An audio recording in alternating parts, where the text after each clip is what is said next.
How's it going, everybody? It's MrAeroHD, and we are here with another episode, finally, of Personal Projects in the car that you have requested for a long time. The Toybaru GTRS Z. But in all seriousness, it is the Scion FRS, which is also the Toyota GT86, or the Toyota 86, or whatever they're calling it, or the Subaru BRZ. But this is the Scion version. I believe they are minute differences, but for the sake of this video, we will just refer to them all as the same car. I believe it has 550 horsepower, weighs 2,100 pounds. It's got a nice little paint job that I did with stuff I bought off the storefront, like over fenders and some simple stickers and I hate that word, but license plate. You know, I think it's one of my favorite looking cars in the game, honestly. In real life, it's a gorgeous car. I was drifting like a complete dinghole for the first half here. I don't know why.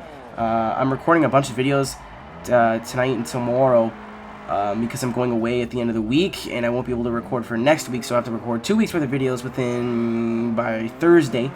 So I'm trying to get as much done now. So I did the Build a Drift to Kill It that you guys are going to see on Friday tonight, and I was drifting just as bad. I don't know. But this car is a tricky one. It is probably, if I were to rate cars from like beginner level, advanced level, and then expert, this would be probably on the cusp from beginner to advanced, more so for the fact that it's got a mind of its own. It's got a lot of character as a vehicle, more or less because the car, you know, isn't very cooperative sometimes. Sometimes you're like, okay, you know, I'll pull all this angling here. It's not predictable. It's not what you look for in a drift car, but it's good when it works. Hell yeah, it's good when it works. The engine really is the only huge fault that I can give it, because I'm not sure if the rest of it is my driving or the actual chassis setup. But definitely the engine, I would have rather swapped in another engine. You know, I understand it's a Scion and we weren't getting another engine, but I would like to see like the 2JZ in here, or any other engine, even another more solid 4-cylinder engine, because this one just kind of felt odd. Maybe it's because of the turbo lag, but I liked the sound of the turbo, so I didn't want to get rid of the race turbo.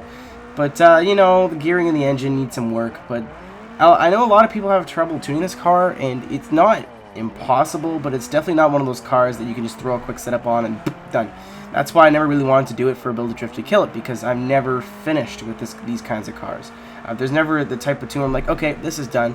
You know, and this is the kind of car that I'm probably going to always find myself working on.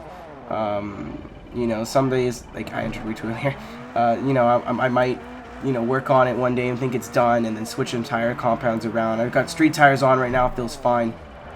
I might try it with sports later, because, you know, so whenever I give sports a chance, I like them, and then, you know, I don't like them again. But this car is pretty good, but just the simple fact that it's not always as good. You know, it's not as predictable. Like sometimes you'll grip and you'll go into a corner fine, or sometimes you'll feel like you have too much power, and sometimes you feel like you have not enough.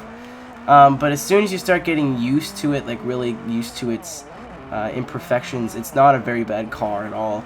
It's something like when I'm kind of bored of using my main cars, the Scion FRS is something I usually default to. It's probably one of my most used, least used cars, if that makes sense. When you have a garage as big as mine, you have like your 10 cars that you pull out all the time, and then you have like the other 150 that just kind of collect dust. And then this is the one that's like not so much underused, but it's not overused at the same time. But I would go build one. They're not super expensive. You could probably make a decent one for 1,000 credits. But thanks you guys for watching. If you liked what you see here, please subscribe, and I will check you later. Peace out.